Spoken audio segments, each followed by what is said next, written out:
Okay, we are live. So there's a little agenda for me to go through.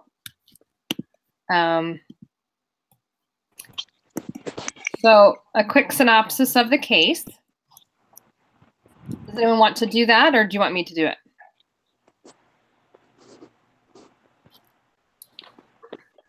We're also excited. Okay, I can do it. So this is basically a case of a workplace where one of the leadership gets upset about something small. Apparently the packaging wasn't done to his standards, and he got upset and yelled at everybody and said, "You're messing up," and then, you know, he's offended a lot of people, basically. So one of them talked to the, I don't know how it pulled up in front of me, so I can remember his titles, but basically talked to his upper management and said, "You need to deal with him because he's out of line and, you know, it's not okay." And she said, "Okay, I'll talk to him." So she has a meeting with him. Does anyone have anything to add to that, or is that basically what you all got out of it too? Yeah, that's about the same. Yeah, that's pretty close. And I think it's kind of a typical, you know, workplace blow up where someone gets mad and hurts feelings, and then they complain, and, you know, to the boss. It just creates a cycle of events. Yeah. And really, the issue is how to give proper feedback, right? Right. So it's basically just how to give feedback and try to keep everyone happy while still, you know, having the workplace be safe and professional, and you know, have your workers be happy with the workplace environment. And the culture of every company is a little different, and some people don't always fit in or don't like it, and, you know, kind of rock the boat, and then that makes people upset. And anyway, so as a manager, you have to try to deal with these instances and, you know, put out fires or whatever. So that's what she's going to try to do. Right. It's kind of like how to find a way to fight fire with water instead of fire. Yeah, or gasoline, or something else that's going to cause, you know, more problems. You just try to extinguish it and keep it from happening. And anyone else have anything to add about that? One thing I noticed that did mention some of his good points, I guess, before he was promoted, how well he worked with his previous manager. So yeah, that's true. That background.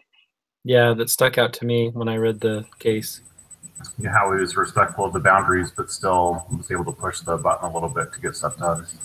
Yeah. In that instance, he's lighting a fire, trying to get them to be motivated. Yeah, he kind of resembles the was it from last week, the different managerial styles. It's the pace setter style. He sets really very high standards for himself, and he expects the same of his team. I think the issue lies with his response to when his team doesn't meet his high standards. Definitely, it's not very graceful. It's not very forgiving. Right. Hi, Andrew. You got hey. Sorry, I'm trying to get onto the computer rather than on my phone. No, you're fine. No problem. I don't have your email, so sorry to include you in the whole invitation of this. Here he is. There I am. Hello. So Hi. Email that I can, you know, we can include you in the group. Yeah, that'd be great. No, for some reason I wasn't on the list. I had signed up, and then apparently I wasn't on the list anymore, and then it was weird. But yeah, Alan has my email, so. Okay. We'll just have him reply all and just add it in there or something. Yeah. Sweet. Oh, all right. Glad to have you. So we're just talking about sort of a summary of the case. Okay. And there's just a little agenda that I have to follow. So that was you're all good. So, so let's see. Let's ask some questions here. So what is the issue? What's the what's the issue that Mary needs to deal with? We have a supervisor that's kind of stepping on some toes. And the way he delivers his criticism and the way he just talks to people when things aren't going his way. Mm-hmm. Yeah. Why is that a problem in this situation? Along those lines, his manager was to be expensive. And I actually went outside the case and looked at different. There's a lot going on right now. How about everyone mute your mic until, like, unless you want to talk about that. That may help.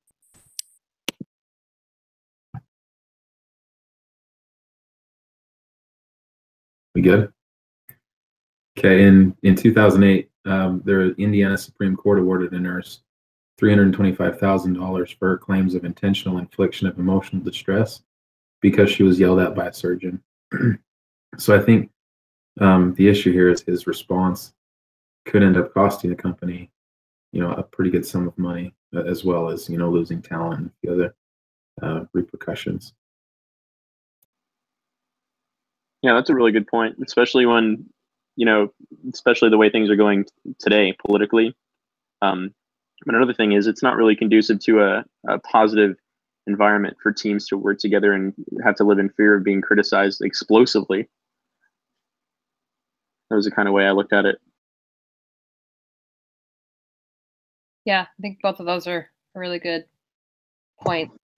One of the things that I kind of took away from it is he cared more about his success rather than his team's success, because he talked about how so he was sort of like, the only reason we have this deal is because of me, and we need to make sure that and if one mess up from anyone else, we could potentially lose it all. And he was being more of he was being more of a boss than a leader, which I know you guys have all probably seen that chart of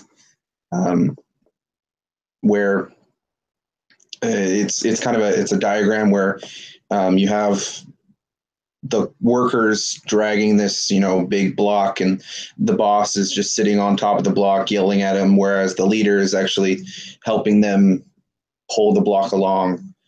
And it seemed like he was doing more directing than he was leading and coaching. And that it cuts out of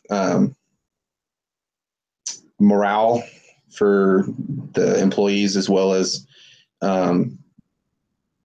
work and materials and things that they develop kind of get worse because of the morale and things. Yeah, I agree. Morale is kind of a big deal at work. You need people to feel comfortable and safe that they can, do their job, and you don't need somebody yelling at you all the time. So, she definitely needs to have a talk with him. Yeah, for sure. Because ultimately, the case study itself says that his team did not share the enthusiasm that the other team shared. And that's kind of a glaring issue, especially when you're looking to keep your team fresh and invigorated and ready to work harder. And I think that's really the issue that Mary had to worry about there is, okay, how do I go about coaching this leader who has shown himself to be a valuable asset to the company, while at the same time, reminding him the kind of environment we want to foster here.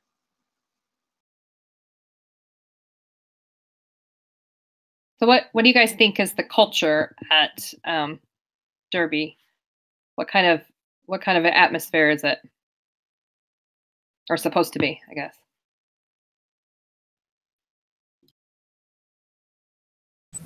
I suppose in some aspects it's supposed to be like how they all work together, but just from what it sounds with Simon, or I guess whatever his name is again, just how he's trying to light a fire under everybody to get stuff going, have a superior product, but everyone else is like, hey, hold on, that's not the way we do it here. Something along those lines, I guess. Yeah, he's disrupting the the flow and the rhythm that they have. And, it's just causing a lot of people stress. And it seems like, they mentioned that one person's the manager of production, another person's the manager of this. And so I think part of the culture is, each division has their own responsibilities. And so I think he kind of stepped out of line when he was telling the production people. He should have gone to the production manager and let the manager work with his people instead of going straight to the person, I think. Yeah, and I think the way that he did it so publicly and just, chewed everybody out, there was probably a lot better way he could have done that. And, it's not He humiliated him. Yeah. They're just following orders. So. Yeah, I thought that was a big issue too. I think if your team doesn't feel like they can share ideas and perform their tasks without, being humiliated publicly in front of their work peers, they may choose to hold some of those ideas back and not participate when they may have something valuable to bring to the table. Yeah, he's definitely stifling the the creativity and the freedom to develop something by making everyone feel bad that they did it.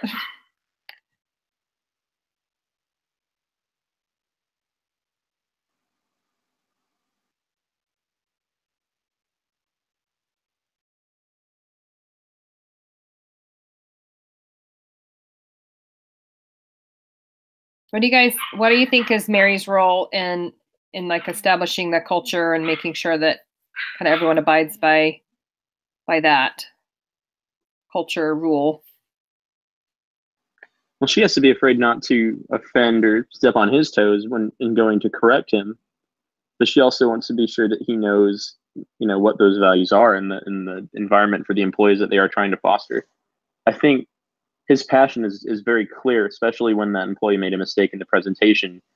He's saying, if this was to happen in front of the X Games, I think it is the X Games, those organizers, we would have a big problem here. It's tighten up, but it's his delivery that's the issue, not his passion. So I think Mary really has to figure out how to carefully bring that up with him.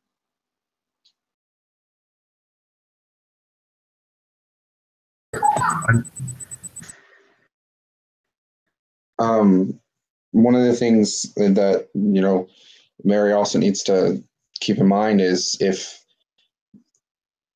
if he's not willing to be malleable and be coached, he's probably not going to be an effective brand manager, because that's basically, that's the whole basis of managing a team, is to be able to coach someone, but also be willing to be coached, because if you're not willing to be coached, how can you expect to be able to coach other people? And if he's not able to do that, and she can't figure out another way to be like, hey, you need to consider this or do this, and she may have to look elsewhere for another brand manager, and she can't be afraid that, because he has all this passion, I'm not going to be able to find somebody that is going to be able to do that at the same level as he was, because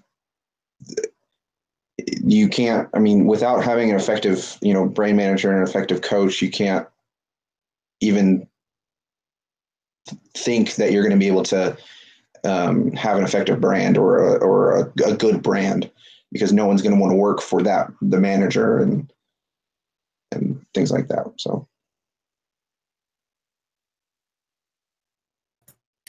kind of taking the flip side and adding to your point, the case kind of puts it, or it lines it up to make us think like, well, how do we not lose this talent, because he's kind of proven himself and he's done quite a bit of good for the company. But on the other side, how much talent is this particular person going to lose the company if he's allowed to continue managing in that kind of a way? So what do you guys think that Simon's role is in maintaining the company culture?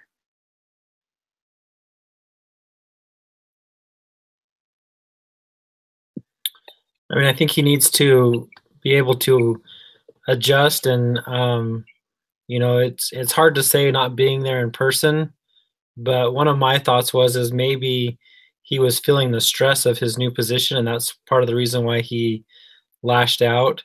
So I think, you know, in that coaching exercise that we read through, you know, it said to make sure that we try to understand, you know, why he acted the way he did, and then you can try to figure out how to help him. But yeah, I think, you know, he needs to learn how to be more of a leader, or a leader rather than a boss. Like Andrew said, he needs to learn the culture of leading rather than just being able to do his job himself. He needs to be able to lead his people that are under him. Because ultimately he's going to be responsible for the successes and the failures of the team. And so, although he's a little bit protective, although he's a little bit, you know, angry about problems with performance, you know, I think if Mary is able to turn that passion into encouragement, he might see more success that way, you know, when his team isn't living in fear. I don't think it says in the article, but it may be that he hasn't had a managerial experience like this before, or maybe not in the exact same way as whereas he was the team member persuading his leader to do something, and now he needs additional skills, which Mary could then step in and be like, hey, this is how you might try this in the future, or something along those lines. I thought maybe he was a little bit insecure, because the way that he, you know, it was such a little thing that he got mad about, you know, that the X was too small on the packaging, and that maybe he thought that that was something that was his job and someone else took it over. And then he decided that, you know, he was going to nitpick it and demoralize them versus saying, oh, you did great. You know, this looks wonderful.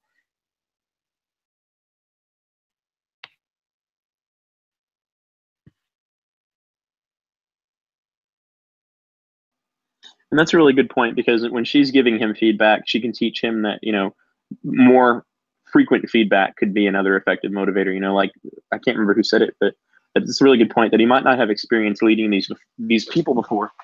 And ultimately, he's just worried about how it's going to reflect on him. Yeah.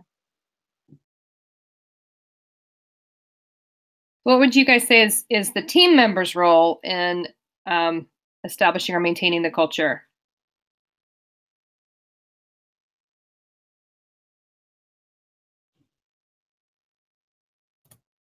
Well, I think they need to obviously do their part.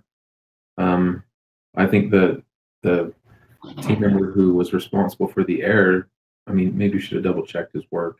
It kind of seems like this presentation was, you know, pretty important and would have warranted double checking his figures. It also would have warranted the manager double checking figures. I know, I mean, when I present for my work, we put together our slides, and then we send that slide deck to the managers review, and then, you know, we present. So it's not just a one-step thing. I think it falls on both the employee and the manager to make sure that those figures line up. Yeah, maybe they could have, you know, just said, hey, do you like this, you know, graphic logo we've come up with, or should we adjust it? And maybe he would have had a chance to at least say, you know, oh, I think you should make the X bigger, or, you know, give some comments, and then it would have been a positive thing versus a negative thing. So, like, I know of experiences at work where small little details can really matter. I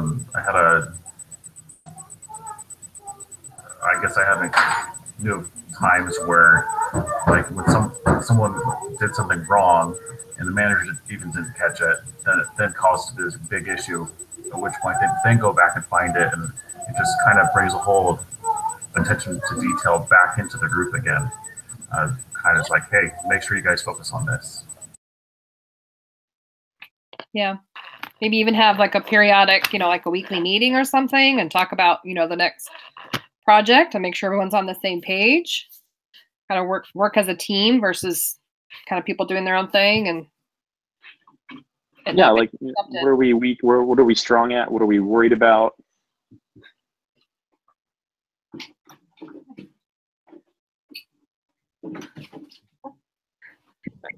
My dog. Okay, keep going. I know sometimes it can be really hard, but as far as, maintaining and establishing the culture, I think the team has the responsibility of letting, Simon know that they don't appreciate the way that he's handling things, that, yes, I made a mistake, but, there's a better way to address the mistakes, and let him know that, if there's something wrong, he needs to maybe have a private meeting with them to discuss it so that they can figure out what the best solution is, instead of, just blowing up in front of everybody. Mm-hmm. I think communication is the key to a lot of this, a lot of the misunderstandings. And maybe if they just all talk together and, have a planning meeting, and then they execute what they've decided, and, then there's no misunderstandings.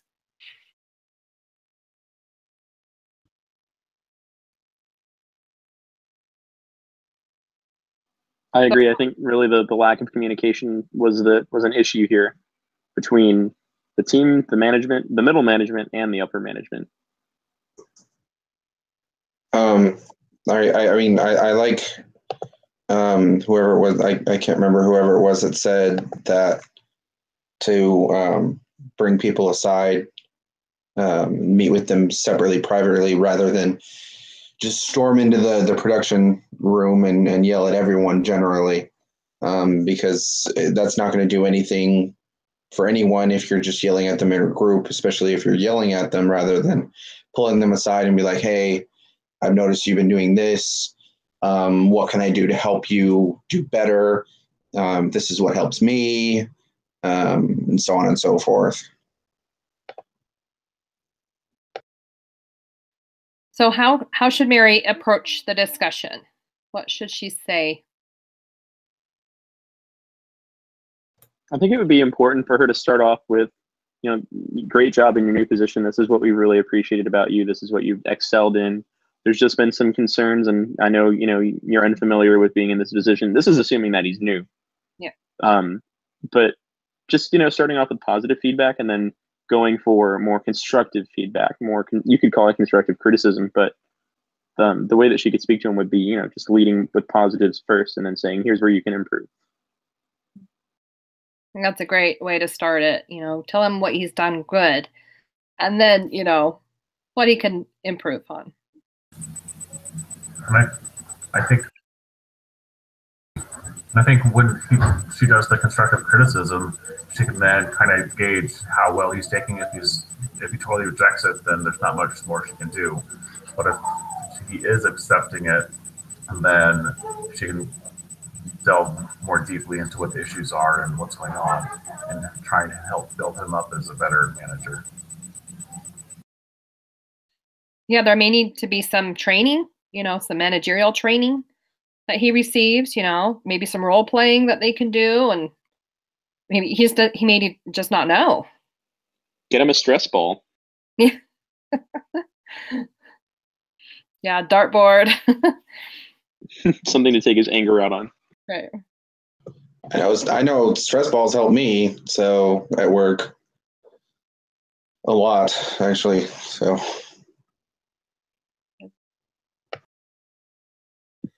And yeah, I agree with, starting out with the positive stuff first, just so that he doesn't feel like, you're bringing him in there and you're just going to chew him out. And then also, I think maybe, a good question would be to ask him how he thinks things are going, and then go from there and try and build on that, so that he's kind of a little bit more involved in the criticism as far as how things are going. When I was writing up some stuff this morning for it, I was almost thinking, trying to have him propose the solutions himself. I guess have Mary guide the conversation that way, say like, hey, what are the solutions, and have him make the solutions or the goals himself. Maybe he doesn't yell at his team every day, it's once a week or something. Yeah, that may work too. Just kind of have him maybe realize himself that his methods aren't working and maybe help him understand what might work.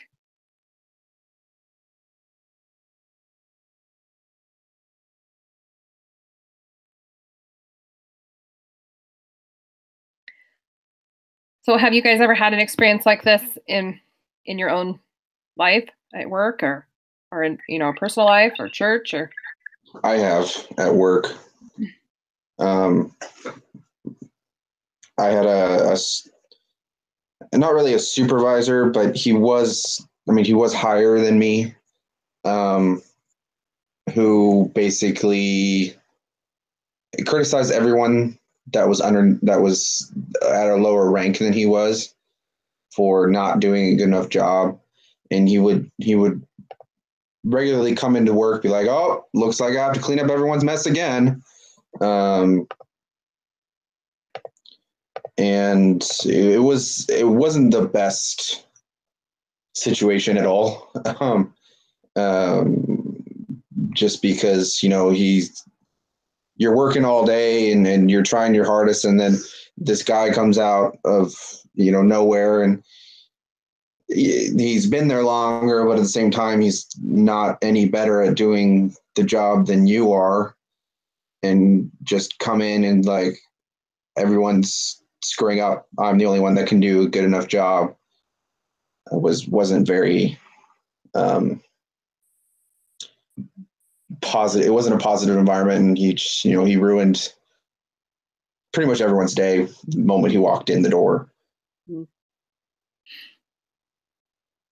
That's hard. That's demoralizing, and that makes you not want to go to work. So how was that situation handled? What ended up happening?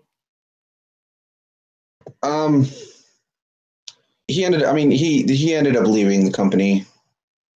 Went on to go do a different job, but most of us had been talking, in the break room, and we're like, we have to do something about this guy. We need to go to Jason, who's the boss, and just talk to him about figuring out what we need to do, what he can do to make it better. And luckily, we didn't really want to, because we didn't know how he would react, because he probably would be like, "Okay, who was it?" And because that's kind of the guy he kind of was. So we just kept putting it off, which we shouldn't have. But then he eventually left, went on to a different job. But I got lucky because he left, but some people aren't so lucky. But it was probably like a sigh of relief as soon as he was gone, right? Oh yeah, no, it was a completely brand new workplace after he was gone. Some of my friends who worked there with me were like, the day after he left, he's like, "We're gonna throw a party to celebrate." And I was like, I kind of want to go, but I kind of don't want to go. But it was definitely a sigh of relief once he was gone, because he was gone. We didn't have to deal with him again. So I don't think any of us want to be that kind of leader where people are happy when we're not there. Yeah. It's like, I know that when I've had managers like that, there's just a certain amount of stress that is just relieved from your life. I know at one point I had a manager where every time I saw his phone number come up on my phone, I'm like, "Great, what did I do this time?" Or "Great, what happened?" And once he left, I just didn't have that stress anymore.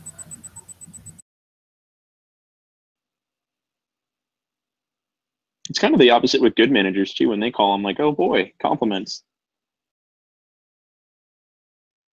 And I could almost see that now as, like, with my current manager, if I get a phone call from him, I don't really dread his phone calls. I'm like, "Hey, what's going on?" When I see his phone number, I'm like, he must need me for something, as opposed to, he's not going to yell at me over the phone.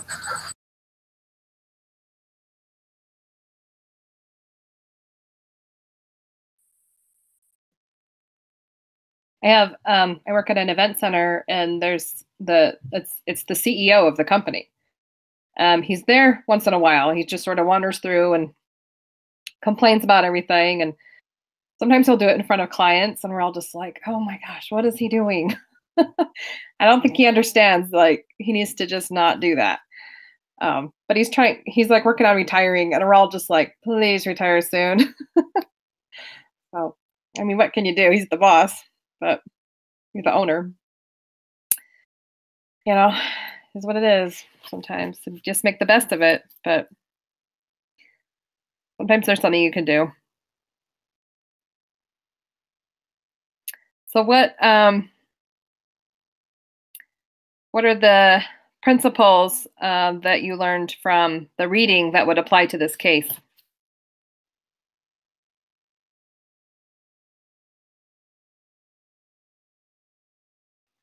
I think just reinforcing the proper way to give feedback, making sure that proper feedback is given from each level of management to the lower, then just dispersed accordingly, and making him aware of that would be a decent solution to the problem that this case study is facing. Yep.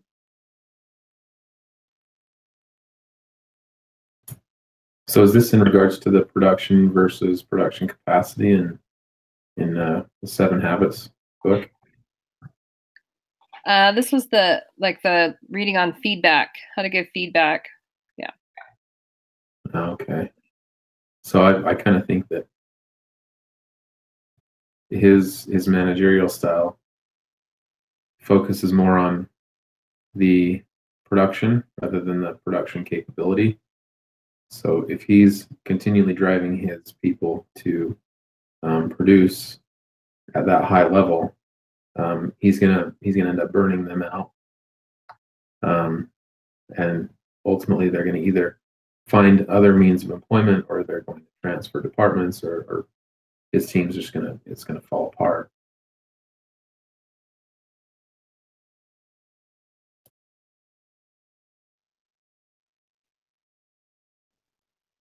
So, and yeah, I think it goes back to what a lot of us have said about communication. It's important that we communicate with one another and make sure that everybody, number one, is on the same page and has the same, expectations.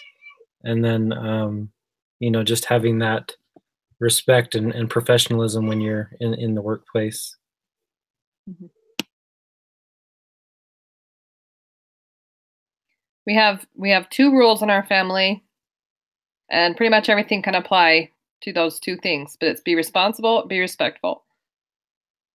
So if you can apply that to your workplace, then it pretty much eliminates most problems you'll have.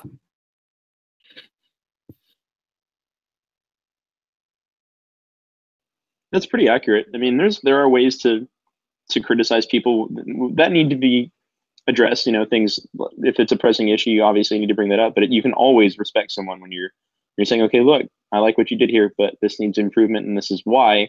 You don't need to berate them. You don't need to make them feel humiliated for what they did. Just make it known, and make it known that it is desired that it does change.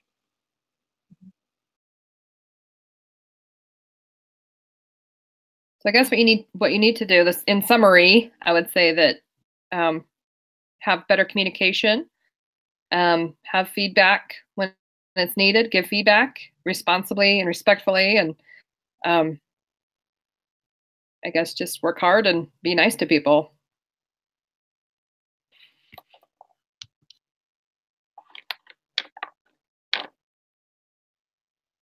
Anyone else have any last comments or questions or input?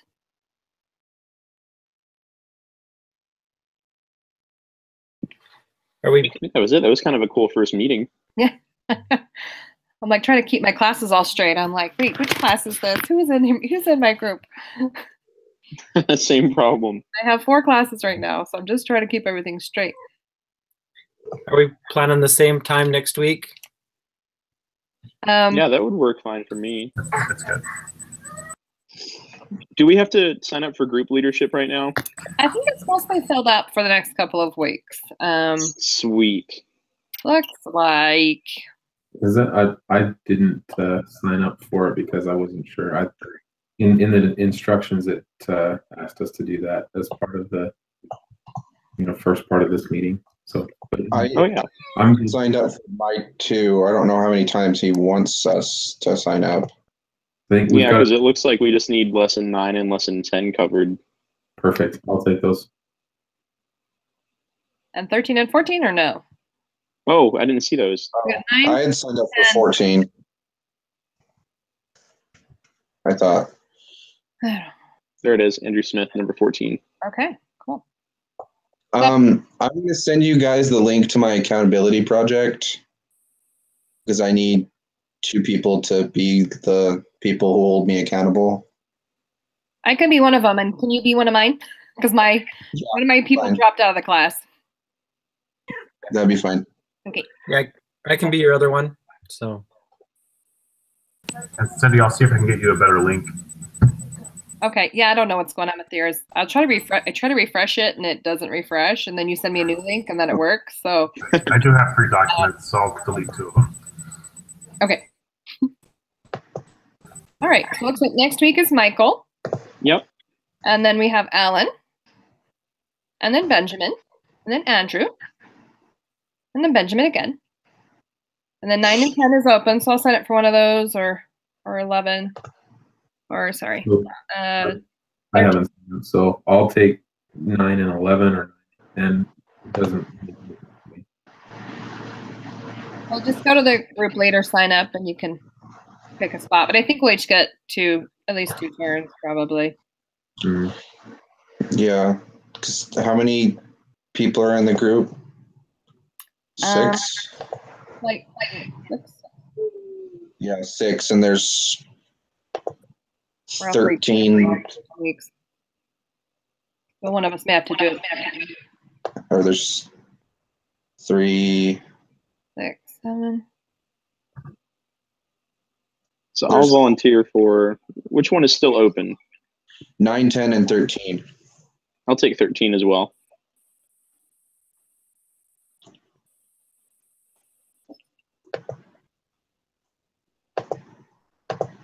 I'll do 9.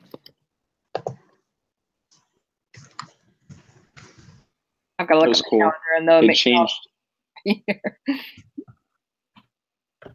I have kind of a crazy next couple of months. Lots of birthdays and stuff, so it'll work. Okay. Does anyone else have anything to add, or should we close up?